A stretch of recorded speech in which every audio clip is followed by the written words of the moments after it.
Hi అండి, welcome back to our channel. ఈరోజైతే మా ఆంధ్ర స్టైల్లో చేపల పులుసు ఎలా చేస్తానో చెప్తానండి.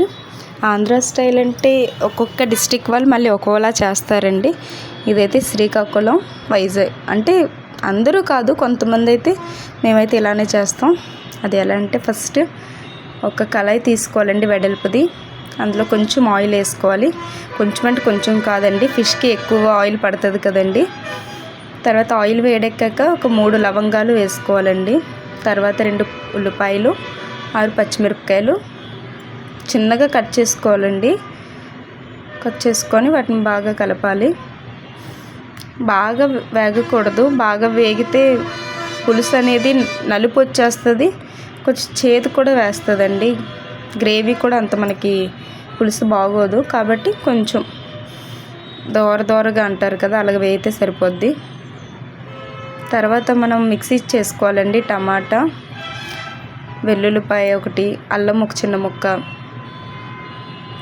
టమాటా ఒక 2 పులుసు కోసం అండి ఇవన్నీ.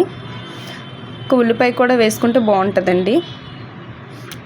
తర్వాత ధనియాలు, ఆవాలు, పోపులు ఉంటాయి కదండి, అందులో ఆవాలు వేరు చేసేసి కొంచెం వేసుకుంటే బాగుంటుంది. తర్వాత చింతపండు నానబెట్టుకోవాలండి పులుసు కోసం. ముందుగా నానబెట్టుకుంటే మనకి బాగుంటుంది.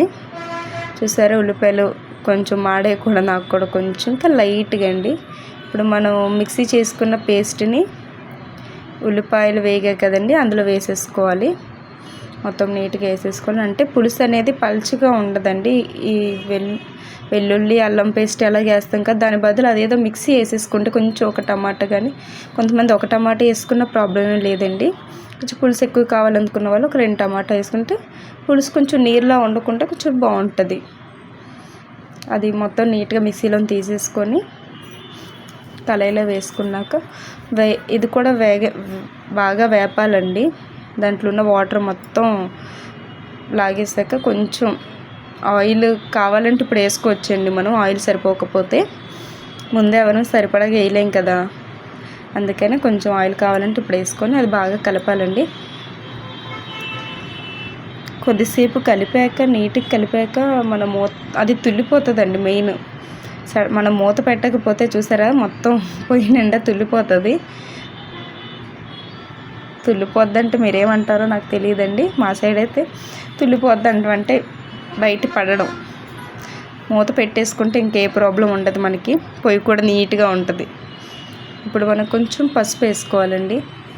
కొంచెం పసుపు, కారం ఒక 3 to 4 స్పూన్స్ పడుతుందండి. ఎందుకంటే ఇదైతే ఆడించిన కారం అండి. ప్యాకెట్ కారం అయితే అంత అవసరం లేదు, ఎందుకంటే మసాలా ఎక్కువ యాడ్ చేస్తారు కాబట్టి మనం కొంచెం తగ్గించేసుకోవాలి. ఆల్రెడీ పచ్చిమిరపకాయలు వేసుకున్నాం కదా, కారం ఒక 3 స్పూన్స్ అయితే సరిపోద్దండి. తక్కువ కావాలంటే తక్కువ వేసుకోవచ్చు, కానీ చేపలు కదండి, మనం ఎంత తక్కువ వేసుకుంటే అంత నీసు వాసన వచ్చినట్టుగా అనిపిస్తుంది. కొంచెం కారం గట్టిగా వేసుకోవాలండి. మా సైడ్ అయితే కారం ఎక్కువనే తింటాం కదా. ఉప్పు కూడా వేసేసుకొని కలిపేసుకోవాలి. ఉప్పు సరిపడా కొంచెం వేసుకున్నా చాలండి. కావాలంటే మనం తర్వాత వేసుకోవచ్చు, మళ్ళీ ఎక్కువైపోతే ఇబ్బంది పడాలి. దాన్ని నీట్గా కలిపేసి చూసారా, అది ఎంత బాగుందో కలర్ఫుల్గా. ఆయిల్ అయితే మొత్తం మీదకి వచ్చేస్తుందండి. ఇప్పుడేమో చేప ముక్కలు నీట్గా మనం కడిగేసి ఆ ముద్ద ఉంది కదండి, ఏమంటారు దాన్ని, ఆ పేస్ట్ లాగా వచ్చింది కదా, దాని మీద ముక్క పెట్టాలండి. ఉప్పు కారం అదంతా దానికి పడుతుందండి. చూసారా, నీట్గా అలా కదుపుతూ ఉండాలండి. స్లోగా కదపాలి. చేపలు కదండి, మనం గాబరగా కలిపేసామంటే ఆ ముక్క ఈడిపోద్ది. పులుసులో కూడా మొత్తం ముళ్ళులు ఉంటాయి, అస్సలు టేస్ట్ బాగోదు, తినడానికి కూడా ముక్క ఉండదు, మొత్తం వీడిపోద్దండి. నీట్గా కలుపుకోవాలి, కంగారు పడకూడదు చేపలు ఉండేటప్పుడు. చికెన్ అయితే ఇంకా మన ఇష్టం. చికెన్ కూడా ఇప్పుడు నీట్గా వండాలండి. బ్రాయిలర్ కోళ్ళు కదండి, అవి కూడా ఈడిపోద్ది, ముక్క అంతా పాడైపోద్ది నీట్గా కలపకపోతే. కానీ చేపలు అయితే మరీ సెన్సిటివ్గా కలపాలి. చూసారా, నీట్గా ఒక్కొక్క పీస్ని తిరగేయాలి. మళ్ళీ ఇటువైపు అది పట్టాలి కదండి, మసాలా మొత్తం పట్టాలి. ఒక్కొక్కటి నీట్గా తిరగేయాలండి. కంగారు పడకుండా మెల్లిగా చేసుకోవాలండి, ఏదైనా సరే గాబరా పడకూడదు.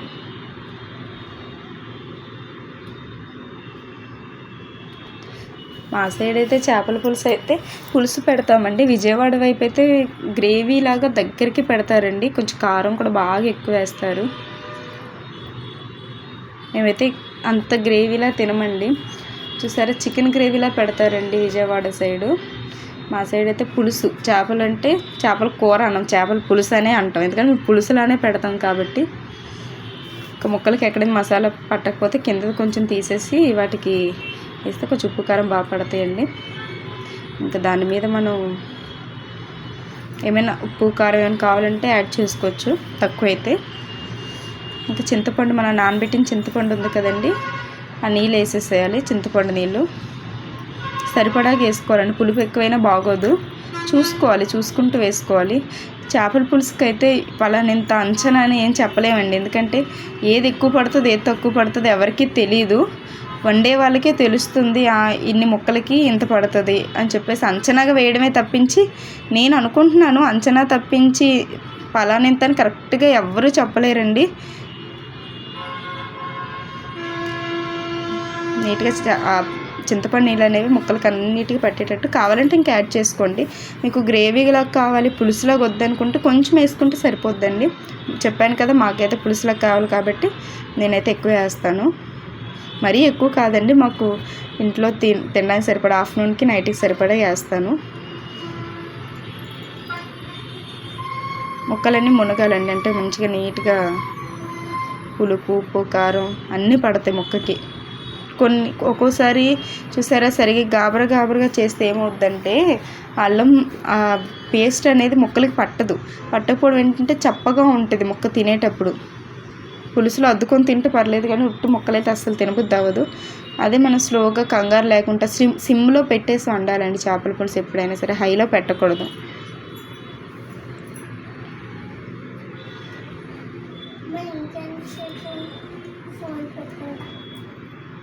చూసారా, చేపల పులుసు అయితే బాగా మరుగుతుంది, కెరులుతుంది, బుడగలు వస్తుంది.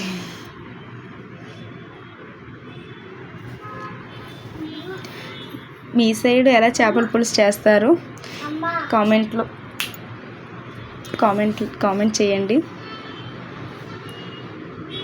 ఇంకా లాస్ట్లో అయితే మనం కొంచెం కొత్తిమీర వేసుకోవాలి.